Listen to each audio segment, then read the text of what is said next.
Hi friends, welcome to crazy recipes. నేను మీ మాదిరిని. ఇవాళ మనం మిగిలిపోయిన అన్నం తోటి వేడి వేడిగా మసాలా రైస్ ఒకటి తయారు చేసుకుందామండి. ఇది 5 నిమిషాల్లో అయిపోతుంది.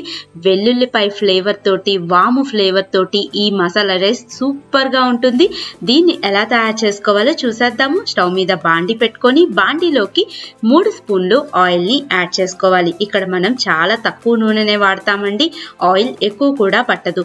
ఈ ఆయిల్ అంతా కూడా వేడయ్యాక దీంట్లోకి ఒక 10 నుంచి 15 వెల్లుల్లిపాయ రెబ్బల్ని ఇలాగ పొట్టు తీసుకొని వేసుకోవాలి. అలాగే 1 స్పూను వామును కూడా వేసుకోవాలి. ఈ 2 ఫ్లేవర్స్ తోటి సూపర్ గా ఉంటుందండి మసాలా రైస్.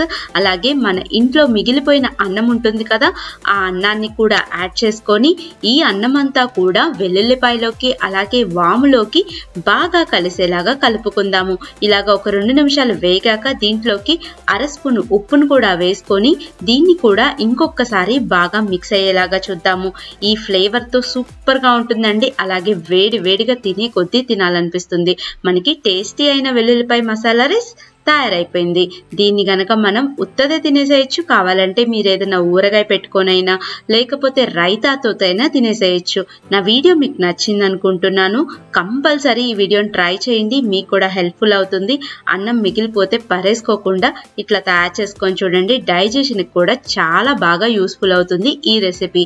నా వీడియో నచ్చినట్లయితే లైక్ చేయండి, షేర్ చేయండి. అలాగే నా ఛానల్ని సబ్స్క్రైబ్ చేయండి. సబ్స్క్రైబ్ చేశాక బెల్ ఐకాన్ని యాక్టివేట్ చేయండి. Bye bye.